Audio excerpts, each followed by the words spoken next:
قراقيش جديدة، وزي ما اتعودنا بنكمل مع بعض قرقوشة قرقوشة عشان نكمل مجلتنا الفرفوشة. برافو عليكم.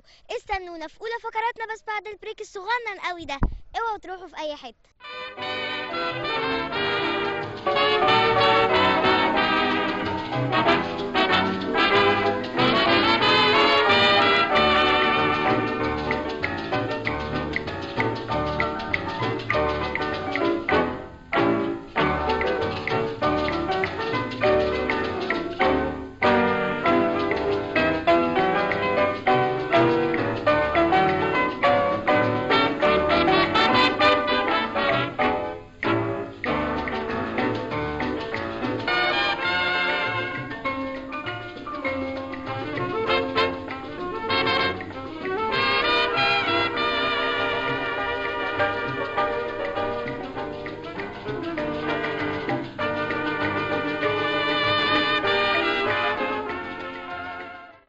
ودلوقتي يا صحابي وصلنا لفقرة قرقوشة فرفوشة، ومعانا صاحبة لينا. يلا بينا نتعرف عليها ونسألها تعرف ايه عن هدى شعراوي. اسمك ايه؟ مارتينا. مارتينا، تعرفي ايه عن هدى شعراوي؟ ممكن تكون مدرسة. اسم مدرسة. ممكن تكون ايه كمان؟ شارع. اسم شارع. فين ده؟ فلوران. اوكي، ممكن يكون ايه كمان؟ طب المدرسة اللي انت بتقولي عليها ممكن يكون مثلا هي يعني ايه الاساسي بتاعها؟ مثلا انجليش ولا فرنسي؟ انجليش. وايه كمان؟ طب هي مدرسة زي ما قلتي ولا هي شارع؟ ايه الإجابة متأكدة منها أكتر؟ شارع. اسم شارع؟ اوكي، عمرك ما روحتي شارع هدى شعراوي؟ لا، رحتيه قبل كده؟ شفتي بقى محلات وحاجات كده؟ اشتريتي منه حاجة؟ اشتريتي منه ايه؟ لبس. اشتريتي منه لبس كتير؟ كان مع مامي بقى وبابي؟ اوكي، ميرسي يا مارتينا. اسمك ايه؟ كارن. كارن، تعرفي ايه عن هدى شعراوي؟ سمعته قبل كده ان هي مدرسة فلوران. اسم مدرسة فلوران. عمرك ما روحتيها او زرتي فيها حد؟ مالكيش قرايب او صحاب في المدرسة دي؟ لا. طب هي المدرسة دي ايه اللغة الأساسية بتاعتها؟ ممكن تكون عربي. عربي عشان اسمها عربي. وايه كمان؟ هي اسم مدرسة ولا ممكن تكون حاجة تانية؟ يعني ممكن يكون اسم شارع كده. اسم شارع. عمرك ما روحتي شارع هدى شعراوي او مامي قالت لك يلا بينا النهارده مثلا رايحين نتغدى مثلا في محل في هدى شعراوي؟ رحتي بقى وكلتي ولا عملتي ايه هناك؟ اشتريتي لبس او كده ولا عملتي ايه؟ يعني اكلت. كلتي ايه؟ وجبات وكده. سناكس وحاجات كده. وانت ايه بقى الاجابه المتاكده منها اكتر؟ ان هو بقى اسم مدرسه اللي هي العربي دي ولا اسم شارع اللي اكلتي منه قبل كده؟ لا، اسم مدرسه. اسم مدرسه اللي انت مالكيش قرايب فيها ولا صحاب؟ بس سمعتي قبل كده مامي بتقول ان في مدرسه اسمها هدى شعراوي. نفسك تروحيها؟ يعني ازورها اشوف فيها ايه كده يعني. نفسك تروحيها تشوفي مدرسين تتعرفي عليهم او كده؟ اوكي، ميرسي يا كارين. اسمك ايه؟ فرح. فرح، تعرفي ايه عن هدى شعراوي؟ ده شارع. اسم شارع. عمرك ما رحتيه؟ لا، رحتيه. كان مع مين بقى؟ رحتي مع مين؟ مع مامي وبابي. مع مامي وبابي. شفتي ايه هناك بقى يا فرح؟ شفتي محلات وايه كمان؟ حاجات كتيرة. شفتي حاجات كتير. اشتريتي من المحلات دي؟ اشتريتي ايه بقى يا فرح؟ اشتريت حاجات كتيرة. زي ايه؟ زي لبس مثلا؟ وايه كمان؟ واشتريت حاجات كتيرة. ولعب بقى وكده؟ عجبك الشارع ده ولا مش عايزة تروحيه تاني؟ لا، عجبني قوي. ايه اللي عجبك فيه بقى؟ اللي هو نضيف. ما لقيتيش حاجة واقعة عليه او كده؟ اوكي، ميرسي يا فرح. هدى شعراوي ولدت هدى في المنيا عام 1879، وهي ابنة محمد سلطان باشا رئيس مجلس النواب المصري الأول في مصر في عهد الخديوي توفيق، والاسم الحقيقي لها هو نور الهدى محمد سلطان، وهي ناشطة مصرية في مجال حقوق الإنسان والمرأة ومناهضة للاستعمار البريطاني في مصر، وأيضا لقبت برائدة النهضة النسائية المصرية، وتزوجت من ابن عمتها علي الشعراوي، وحينئذ تغير اسمها لكي يصبح هدى شعراوي. ولقد أطلق اسم هدى شعراوي على عديد من المؤسسات والمدارس والشوارع في مختلف مدن مصر تكريما لها، كما حازت في حياتها على عدة أوسمة ونياشين من الدولة المصرية. ودلوقتي يا اصحابي خلصت فقرة قرقوشة فرفوشة، نشوفكم في فقرة تانية.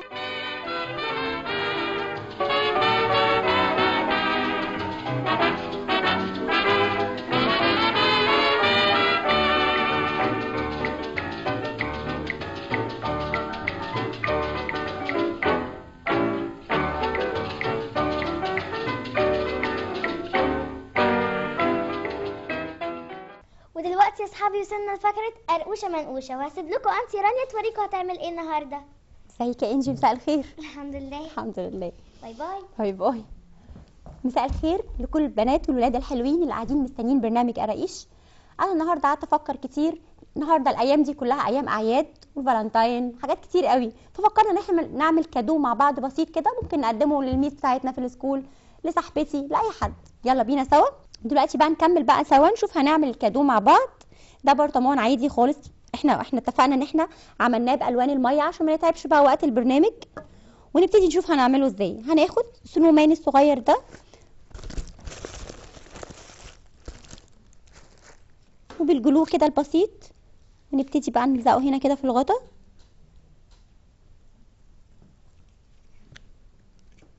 تمام.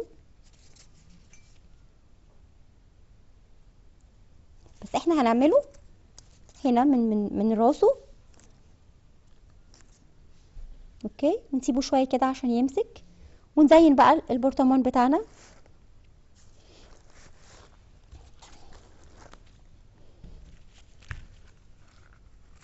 برضو ده فوم جليتر سهل قوي في الاستخدام، انا بحبه قوي، وهو سهل عشان الاطفال الصغيرين.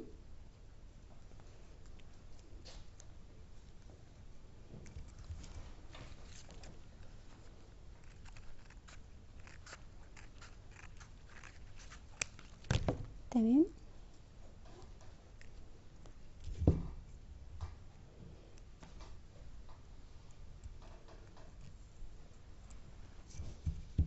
ممكن نعمله كمان شرايط بالطول كده، يبقى شكله حلو برضو، او اي افكار بقى انت تيجي في بالكم، او ممكن نعمل عليه قلوب.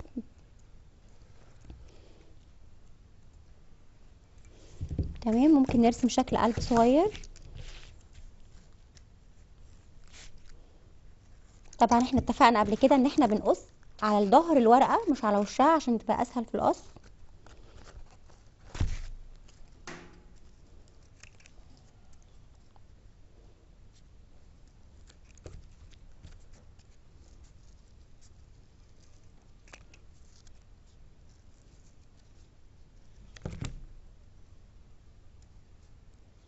كده شكل القلوب بتاعتنا.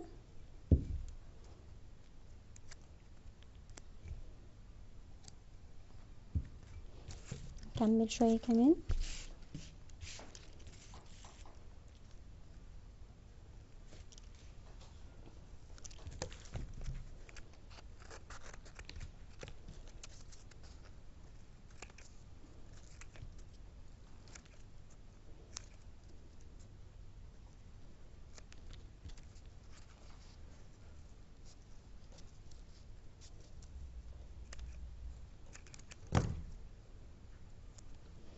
بالظبط كده. دي كده كانت تاني خطوة، ان احنا نزوق ونزين البرطمان بتاعنا. ممكن بقى نرمي بقى جوه البرطمان كده بقى اي الوان جميلة، بس طبعا مش هنكركب لمامي البيت، وبعد ما نخلص اللي احنا بنعمله ده هنروق كل حاجة. اتفقنا؟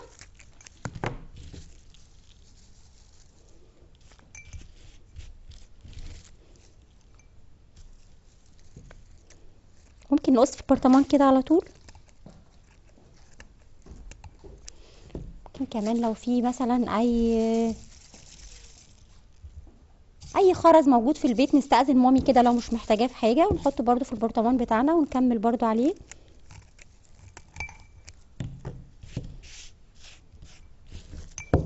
تمام.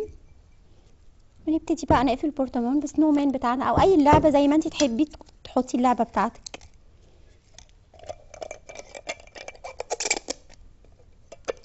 تحطي عروسه جميله، ممكن تحطي زي ما انت تحبي، بتبقى كادو جميل لصاحبتك في المدرسه او لمامي او لبابي. باي باي.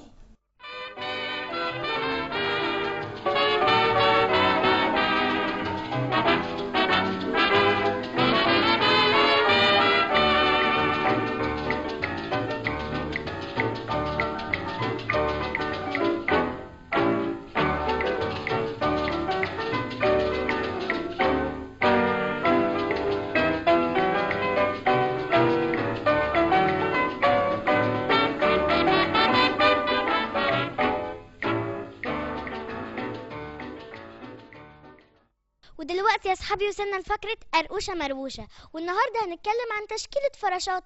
يلا بينا نشوف الفيديو ده.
ودلوقتي يا اصحابي وصلنا لفقرة قرقوشة موهوبة، ومعانا صاحبة لينا. يلا بينا نتعرف عليها ونسألها ايه موهبتها. اسمك ايه؟ اسمي مريم. مريم. ايه موهبتك؟ موهبتي صلصال. الصلصال؟ بتعملي صلصال بأشكال بقى وكده؟ بعمل كتير. ايه بقى اتعلمتيه امتى او بدأتي تعملي الصلصال امتى؟ بدأت أعمله من وأنا صغيرة جدا، مثلا 4 سنين حاجة كده. واو، 4 سنين بتعملي اشكال؟ ايه الاشكال بقى اللي بتعمليها؟ أشكال زي أشكال كرتونية، أشكال طبيعة، يعني ممكن أعمل شجرة بيها، أي حاجة. شجرة بالصلصال؟ يعني زي الفلاحين كده قاعدين بياكلوا حاجة كده يعني. بتعمليها ازاي بقى؟ بترسمي وتحطي صلصال او تعمليها ازاي؟ يا اما برسم، ساعات برسم لو اشكال كرتونيه برسم واحدد عليه، يا اما ممكن اللي هي الطبيعه ممكن انا بعملها كده عادي. بتبقى سهلة بالنسبة لك، لكن الكرتونية لازم بترسميها. طبعا. مين بقى علمك ان انت تعملي الحاجات دي؟ لا، انا بديعه وبفكر لوحدي. انت مبدعة بتفكري لوحدك؟ اوكي. وايه كمان بقى؟ يعني مين بقى اللي حببك في موضوع الصلصال من وانت صغيرة؟ بابا وماما. ماما بتديني افكار جميله قوي، وبابا بيساعدني بيشجعني جامد قوي. بابي ومامي بيشجعوكي؟ وانت ما رحتيش مكان تتعلمي؟ انت اللي مبدعة. طبعا. انا بروح للبيت، يعني ماما ساعات بتساعدني وكده. مامي وبابي ساعات بيساعدوك. اوكي. وايه كمان بقى انت بتحبي، يعني اكتر حاجات بتحبي تعمليها عن الطبيعة ولا الحاجات الكرتونية؟ حاجات اكتر بتحبيها؟ الاشكال الكرتونيه. اشكال كرتونية. وايه كمان؟ ولا ساعات بالطبيعة، وساعات بعمل هي أشكال عادية، زي مثلا هي أشكال عادية، حاجات البيت كده يعني. واشكال عملتيش قبل كده اشكال هندسية؟ لا، وانا صغيرة دي بقى. وانا صغيرة حاجات صغننة. وايه كمان؟ مين بقى اللي قعد، يعني انتي وانتي عندك 4 سنين مامي بابي بيساعدوكي، بس مين يعني من امتى سن كده بدأتي انتي تعملي لوحدك بقى خلاص؟ انا من وحدي، انا من 5 سنين، كان 4 سنين ونص كده كانوا بابا بيشجعوني، وماما ما كنتش بعرف يعني، بس اتعودت بقى جامد. اتعودتي. عمرك بقى ما مثلا في السكول كرموكي عشان الصلصال؟ صح. كرموكي قبل كده عشان الصلصال؟ اوكي، ميرسي يا مريم. طب ايه رأيك نعرض حاجتك بقى انتي عاملاها بالصلصال؟ اوكي. ودلوقتي يا اصحابي خلصت فقرة قرقوشة موهوبة، نشوفكم في فقرة تانية.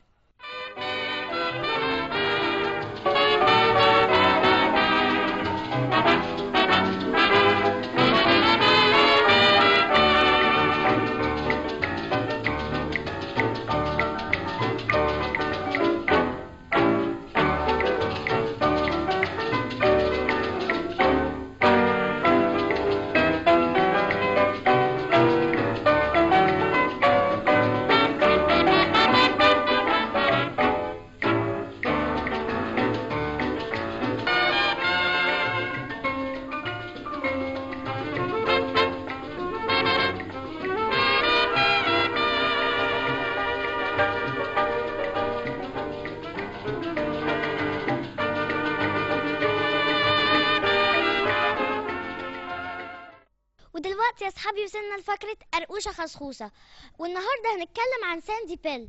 يلا بينا نعرف شوية معلومات عن ساندي بيل. هي فتاة شابة فقدت والدها بعد غرق السفينة التي كانوا على متنها، لتعيش بعد ذلك في اسكتلندا مع السيد كريس فورد الذي تولى تربيتها بعد أن أنقذها من الغرق. وهي شخصية حنونة ومحبة للكل، تجعل الأعداء أصدقاء والأحزان أفراح، مما يميزها أنها دائما تبتسم مع أن الدموع تسقط على خدودها في لحظات مأساوية. والشخصيات الموجودة مع ساندي بيل هي مارك يريد أن يصبح فنانا، وكانت حياته مليئة بالكفاح والجهاد لكي يصبح فنانا معروفا. كيتي هي عدوة ساندي بيل، تريد أن تبعدها عن مارك وتجعلها بائسة دائما. ليزي كريستي والد ساندي بيل الغير حقيقي الذي رباها بعد وفاة صديقه والد ساندي بيل الحقيقي. أدوارد هو دائما يظهر بجانب ساندي بيل عندما تكون حزينة. ودلوقتي يا أصحابي خلصت فقرة قرقوشة خصخوصة، نشوفكم في فقرة تانية.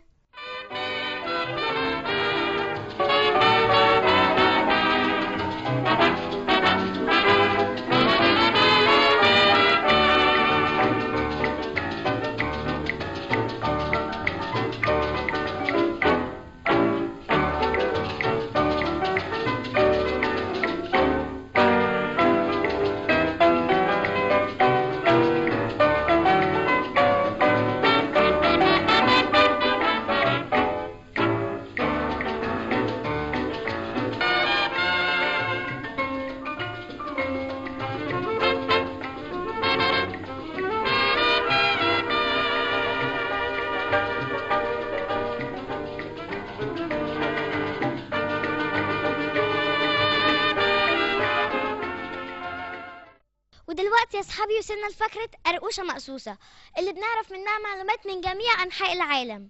هل تعلمين أن الطاووس الذكر هو الذي يستطيع أن ينفش ريشه إلى الخلف على شكل مروحة جميلة وليس الأنثى؟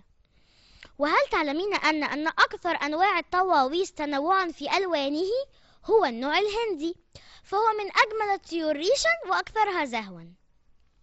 الطاووس في القرن ال15 قبل الميلاد كان يعد من الأطعمة المشوية الفاخرة في اليونان، وكان يقدم على المائدة مزينا بريشه الجميل. ودلوقتي يا أصحابي خلصت فقرة قرقوشة مقصوصة، نشوفكم في فقرة تانية.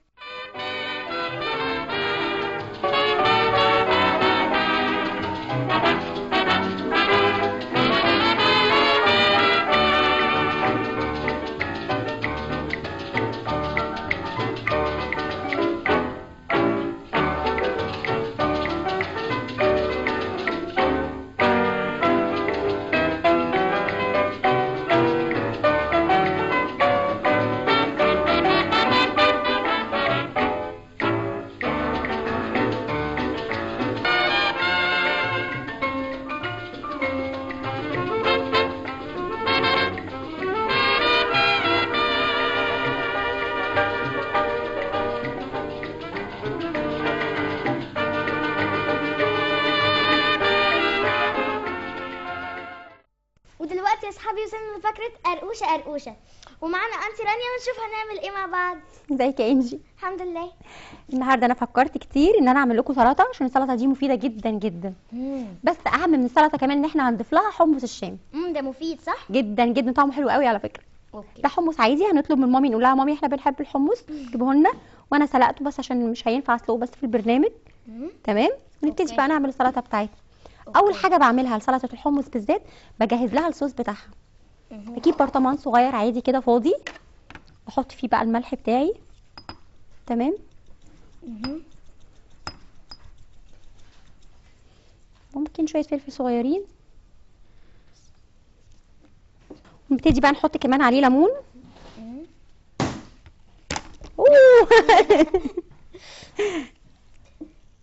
سوري يا انجي. لا مش حاجة.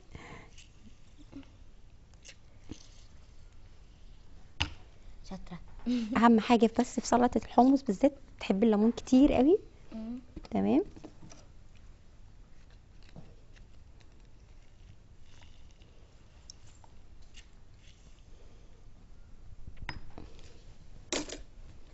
نقفل بس البرطمان كده.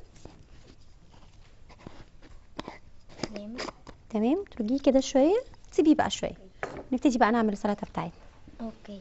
ماشي. اتفقنا ان ربنا خالق الفواكه الخضار بألوان مختلفة او كده، ليه بقى؟ عشان عشان كل لون وله لون فايده. برافو عليكي. تمام، نبتدي بقى ايه نقطع السلطه بتاعتنا. بس مامي تقطعها لنا بقى عشان السكينة. برافو عليكي انجي، المهم انتي تاكليها. وكل اصحابنا طبعا في البيت يعرفوا ان السلطه دي وجبه مفيده جدا جدا جدا جدا.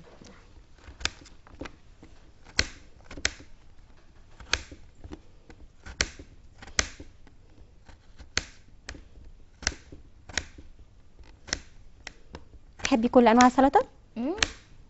سلطه خضراء وسلطه الحمص وسلطه البنجر وسلطه الزبادي.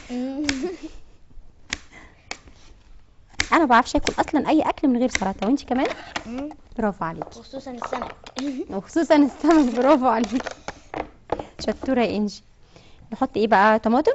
اوكي. اوكي.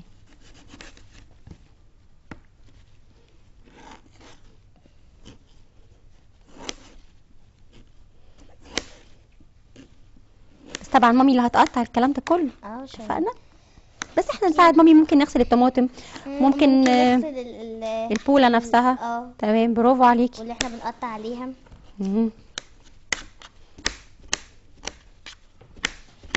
ونحاول ما نقطعهاش صغيره قوي عشان الفيتامين. كل ما تتقطع بيقل الفيتامين بتاعها. برافو عليكي، انتي ممتازه يا انجي.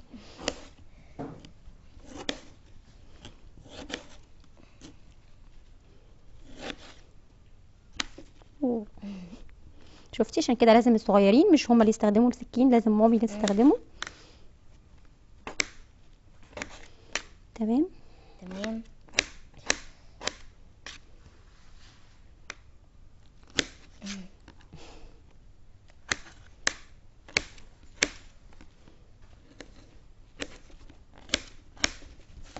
قطعنا الطماطم بتاعتنا.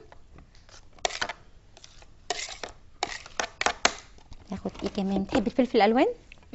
يلا بينا. يلو. يلا. اوكي.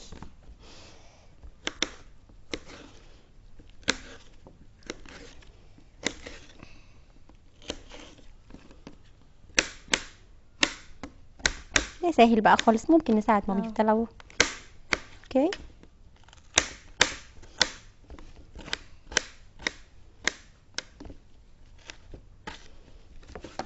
يلا بينا. ناخد ايه؟ الريد. اوكي.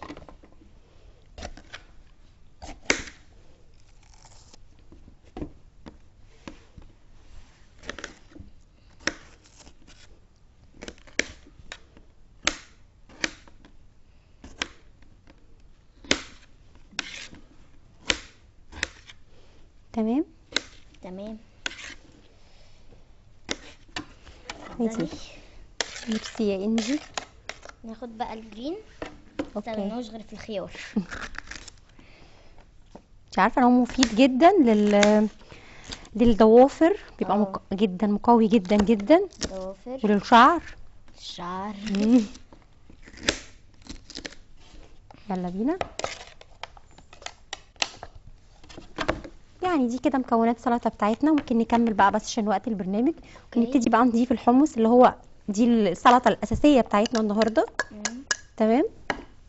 قلبها كده مع بعض.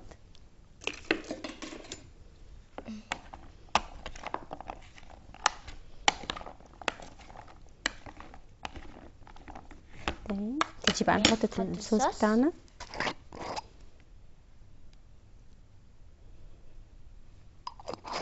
اعتقد انها تعوز ملح شويه كده، بس كمان بس كده كفايه قوي. اوكي. ده شكل كده السلطه بتاعتنا. يا رب تعجبكم. ممكن تدوقي يا انجي؟ اوكي. بسم الله الرحمن الرحيم. بتجنن، الصوص جميل قوي بجد. يعني كل اصحابنا هياكلوا الحمص مش يقولوا مامي لا. اوكي. جميله قوي. باي باي.